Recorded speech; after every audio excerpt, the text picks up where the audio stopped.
Hello hi friends. दर्पण classes में विपिन चौधरी में आप सभी लोगों का स्वागत है।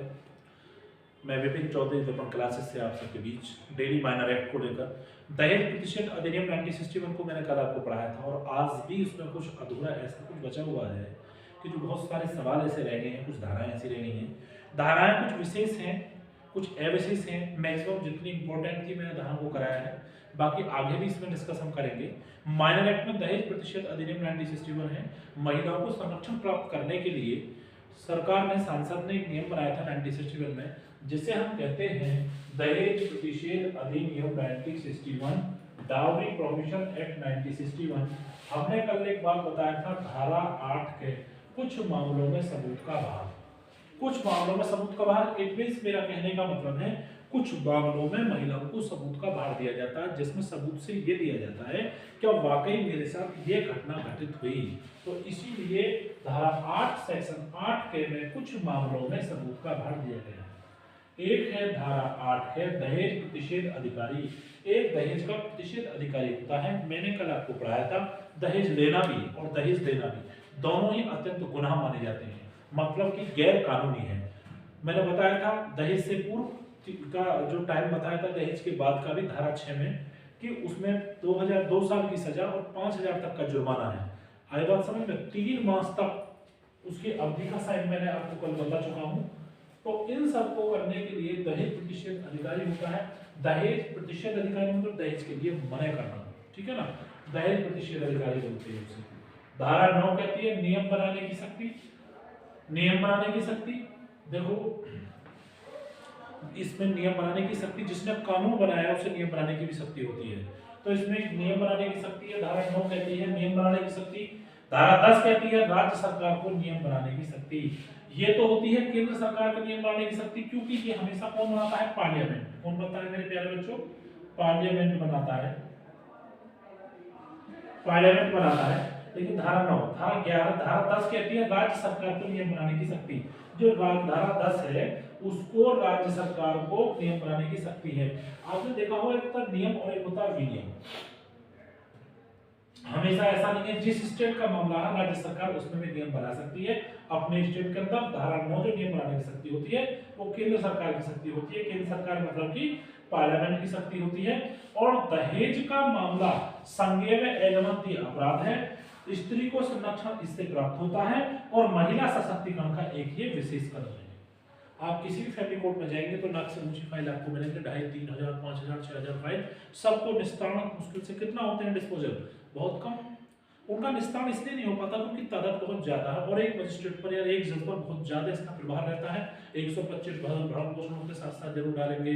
फिर उसके साथ फैमिली कोर्ट में तो 498 ही पड़ेगा। दहेज प्रतिषेध अधिनियम में बताऊं, शादी के बाद भी मतलब लोगों का हर तीसरी शादी में कहीं ना कोई दिक्कत है। तो कुछ महिलाओं का भी विशेष करके इसमें बड़ा रुझान रहता है। और वास्तविक रूप से तो सरकार ने संरक्षण प्राप्त कर ही रखा है कि आपको यदि कोई दहेज मांगता है, दहेज के लिए उत्पीड़ित करता है, तो सरकार आपके साथ खड़ी है, कानून आपके साथ खड़ा है, प्रशासन आपके साथ है। प्रशासन को उनके साथ एफआईआर करनी पड़ेगी, गिरफ्तारी करने की कार्रवाई करनी पड़ेगी, न्यायपालिका को उस पर जजमेंट लेना पड़ेगा। लेकिन कुछ लोग इस बारे में झूठे मुकदमे पंजीकृत करा देते हैं। अभी कुछ दिन पहले सुप्रीम कोर्ट में एक गाइडलाइन आई थी, एक नियम कानून आया था। उसमें ये बात कही गई थी कि मामा को, फूफी को, चाचा को, बहनोई को सबको उसमें एडमिट कर दिया जाता है। तो उनमें ठीक ठाक जांच करेगा पहले, उसमें ठीक ठाक जांच होगी। जांच मतलब कि राजपत्रित अधिकारी रैंक का जो करता है वो हमेशा जांच करता है, इन्वेस्टिगेशन जो करता है वो दरोगा रैंक का करता है आदमी। तो इसमें जांच और इन्वेस्टिगेशन बहुत ढंग से की जाएगी कि क्या कोई व्यक्ति वास्तविक रूप से इनमें इन्वॉल्व है या नहीं है। कुछ लोग दबाव बनाने के लिए अनावश्यक लोगों के उसमें नाम एकत्रित कर देते थे और एफआईआर में सबके नाम कर देते थे। दुनिया भर की धाराएं उसमें लगाते थे, जो धारा उसमें बनती भी है और नहीं भी बनती। खैर, ये एक अपना व्यक्तिगत मामला होता है, परंतु लेकिन दहेज एक ऐसा उत्पीड़न था जिसमें महिलाओं को, हमारी बहन बेटियों को हमारे समाज में प्रताड़ित किया जाता था कि आप विशेष दहेज लेकर आए तो हम आपको घर में रहने देंगे।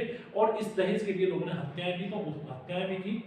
तो इस चीज को मद्देनजर रखते हुए हमारी सरकार ने, हमारे केंद्र सरकार ने, हमारे पार्लियामेंट ने इस पे एक विशेष कानून बनाया जिसे हम दहेज प्रतिषेध अधिनियम के नाम से जानते हैं।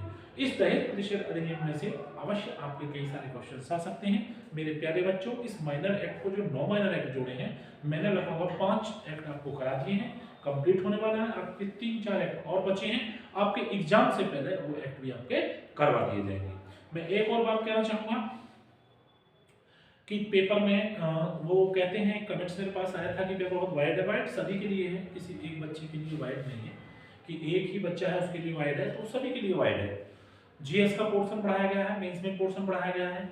एक बच्चे ने हमें कमेंट्स किया था ऑनलाइन क्लासेस में, सर मेंस के लिए इतना समय कम क्यों है, कितना समय लेंगे। देखिए पहले प्री का काम कीजिए।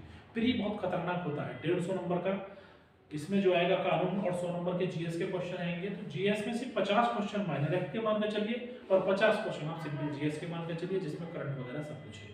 सब चीजों को समय देते हुए, सब चीजों को देखते हुए 20 से 25 दिन आपके पेपर के बचे हैं, इसमें पूरा ताकत लगा दीजिएगा, दिन रात मेहनत कीजिएगा। कोई दिक्कत है बाकी तो मैं आपके साथ हूँ, वैसे भी जो मैं कमेंट्स करता हूँ उसे करता ही हूँ और कमेंट्स पूरी करने की कोशिश करता हूँ। ऐसा नहीं कि मैं अपने आप में संपूर्ण हूँ, कुछ खामियां हम में भी हैं।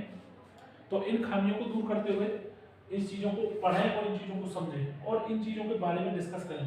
अपनी नोटबुक लेकर बैठें, जब भी हमारा वीडियो देखें नोटबुक में सारी चीज़ों को नोट करें, क्या ये वास्तविक रूप से जो सबने कराया वो ठीक है, उसे कमेंट बॉक्स में डालें। यदि मेरी वीडियो में कोई दिक्कत आ रही है, कोई एरर है, आपने देखा होगा यदि कोई भी हम बुक्स या टेक्स्ट बुक वगैरह खरीदते हैं उसमें सीधा लिखा होता है किसी भी त्रुटि के लिए प्रकाशक जिम्मेदार नहीं होगा, और यदि कोई है तो उसे हमें सीधा फोन से संपर्क करें। तो मेरे प्यारे बच्चों, मैंने आपके लिए दहेज प्रतिशत अधिनियम, ये जो कल धारा कुछ बची थी, ये धारा मैंने कंप्लीट करा दी है। तो आज के लिए इतना ही काफी, धन्यवाद।